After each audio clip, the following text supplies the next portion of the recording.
में थोड़ा कम है और अभी आपको एक ऐसे बहादुर योद्धा को सुनना है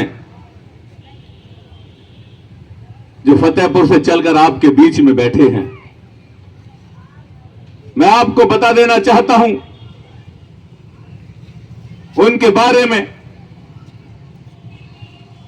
38 साल से वो किसानों के लिए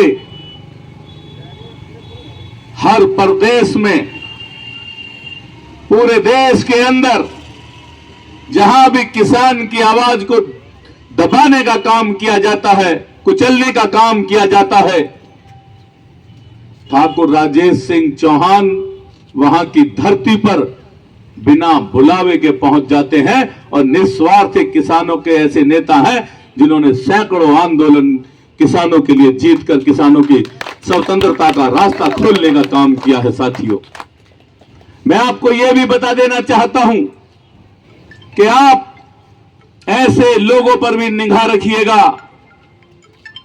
ऐसे लोग भी इस देश में किसान नेता के रूप में घूमते हैं जिनकी प्रवृत्ति राक्षसी है। ऐसे नेता भी इस देश के अंदर हैं जो किसानों की लड़ाई लड़ने चले थे। उन्होंने कहा कि हम किसानों के मसीहा हैं, किसानों को आजादी दिलाने का काम करेंगे। लेकिन मेरे किसान भाइयों, आपकी लड़ाई लड़ते लड़ते वो करोड़पति हो गए। आज उनके पास गाड़ियों के शोरूम हैं, पेट्रोल पंप है, भट्टे हैं, हजारों बीघा जमीन है। मैं पूछना चाहता हूं कि तुम एक गरीब किसान की लड़ाई लड़ने चले थे, एक फटेहाल किसान की लड़ाई लड़ने चले थे। वो किसान आज भी नंगे पैर है, फटेहाल है, भूखे पेट है। तुम्हारे पास ये अरबों खरबों की दौलत कहां से आ गई? ऐसे बेईमान लोगों पर भी निगाह बनाकर रखिए। अगर प्रशासन और शासन हमारे साथ जुल्म करता है तो ऐसे लोग भी बहुत जास्ती करते हैं। ऐसे लोगों पर तुम्हें निगाह बनाकर रखनी होगी, ऐसे उनके बहकावे से दूर रहना होगा। आज इतनी बड़ी तादाद में आप लोग आए हैं, इतनी बड़ी गर्मी है, इतनी भयंकर गर्मी है, पूरे शहर में जुलूस निकाला गया है। इसकी खबर आज दूर दूर तक चली गई है। आपकी एकता की मिसाल की खबर आज दूर दूर तक है। मैं आपकी इस एकता को प्रणाम करना चाहता हूं, आपको नमस्कार करता हूं कि आप आने वाली नस्लों के भविष्य को ध्यान में रखते हुए इतनी मजबूती से किसानों की लड़ाई लड़ने के लिए आए हैं। आप धन्यवाद के पात्र हैं। साथियों, मैं आपको फिर एक बार धन्यवाद करना चाहता हूं। साथियों, बहुत ही सुंदर संचालन हमारे संचालक महोदय कर रहे हैं और कई कीमती शेर उन्होंने कहे। तो मैं भी अपनी बात को विराम देने से पहले 2 लाइन आपके सामने रखना चाहता हूं।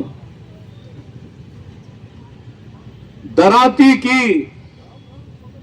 ये खुरपो की, खुरपे का मतलब समझते हो? अरे समझते हो भाई? दराती की ये खुरपो की ये कसलों की लड़ाई है। फावड़ा कसला। दराती की खुरपो की ये कसलों की लड़ाई है। निरंकुश बादशाहों से ये फसलों की लड़ाई है। निरंकुश बादशाहों से ये फसलों की लड़ाई है। अभी नहीं तो कभी नहीं, अभी नहीं तो कभी नहीं, याद रखेगा ये कालखंड है। किसान की औलादों, ये हमारी आने वाली नस्लों की लड़ाई है। जय जवान! नस्लों की लड़ाई है। जय जवान! ये आंदोलन आज हम अपने लिए नहीं कर रहे। अगर हमने आज ये जास्ती सह ली तो हमारी आने वाली नस्लें बर्बाद हो जाएंगी और हमारी आने वाली नस्लें पूछेंगी कि मेरे बुजुर्गों ने क्या किया जब हमारी हजारों लाखों साल की संपत्तियां लूटी जा रही थी। तब हमारे बुजुर्गों ने संघर्ष क्यों नहीं किया? हमारे बुजुर्ग कहां पर आराम करते रहे।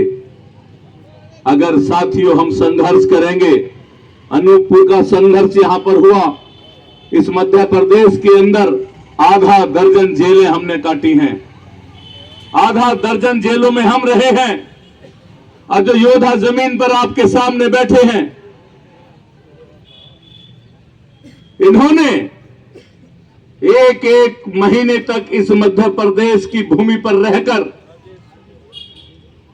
जेल में बंद आंदोलनकारियों को हर संभव मदद करने के साथ साथ उनका हौसला बढ़ाने का काम किया। जेलों से आवाज आती थी,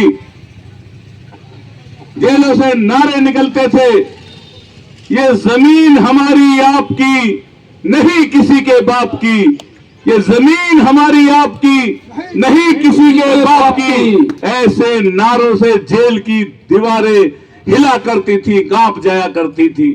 ये ऐसे बहादुर सेनापति की सेना है जिसने न पीछे हटना सीखा है न झुकना सीखा। मैं यहां के प्रशासन को चेतावनी के साथ बता देना चाहता हूं कि यहां के किसान की अगर जमीन आपको चाहिए, आपको लगता है कि बिना यहां की जमीन लिए देश का विकास नहीं हो सकता, तो तुम्हें यहां के किसानों की जमीन का भरपूर मुआवजा देना होगा, ताकि आने वाली उसकी नस्लें कहीं और जमीन लेकर अपना जीवन यापन कर सकें। अगर आप गंदी नीयत के साथ, गंदी सोच के साथ नई नई तरकीबें सोचोगे और यहां के किसान की जमीन को लूटने का काम करोगे, तो मैं अंतिम शब्दों में आपको फिर ये बता देना चाहता हूं कि यहां वही अनूपपुर वाला संघर्ष होगा। ये जमीन हमारे बुजुर्गों की है और आने वाली हमारी नस्लों का हक इसके ऊपर है। उनकी हक तलफी आप नहीं कर सकते, उन्हें यूं नहीं छीन सकते। हमारी जिस्म में जब तक जान रहेगी, हम अपनी धरती माता की रक्षा करेंगे। बोलो, करोगे? तकड़ी आवाज में मुझे आवाज आनी चाहिए, क्या अपनी धरती माता की रक्षा करोगे? भारत माता की, भारत माता की। साथियों, मैं अपनी वाणी को विराम देने से पहले एक विभाग और हमारा रेलवे का है, उसे भी चेतावनी देना चाहता हूं कि वो अभी शब्दों से सुन ले। सतना रीवा रेल का जो दोहरीकरण हुआ है, उसमें किसानों की जमीनें गई हैं। उन्होंने भी चालाकी करके कानून को बदलने का काम किया है। 2010 के कानून को 16 में ले गए, इधर से उधर कर गए। हर विभाग किसान को लूटने के लिए बैठा है। शायद ये समझता है कि इनका कोई खैर ख्वाह नहीं है, इनका कोई हिमायती नहीं है। रेल विभाग भी कान खोलकर सुन ले, किसान का हिमायती अभी इस धरती पर मौजूद है। ठाकुर राजेश सिंह चौहान इस धरती पर बैठे हैं। वहां किसानों को उन्होंने वादा किया था, ठाकुर साहब, कि वहां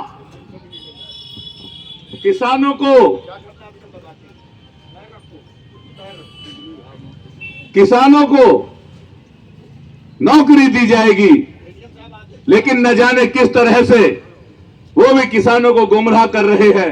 यानी चोर चोर मौसेरे भाई हो रहे हैं, सांप नेवला एक हो रहे हैं।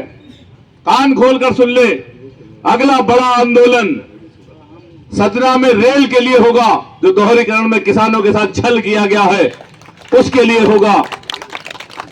मैं अपनी वाणी को विराम देने से पहले 2 शब्द और कहना चाहता हूं कि गद्दारी के किले ढह गए, गद्दारी के किले ढह गए राष्ट्रवाद की तोप से, गद्दारी के किले ढह गए राष्ट्रवाद की तोप से, और ना सांप नेवले एक हो गए राजेश तेरे खौफ से। राजेश तेरे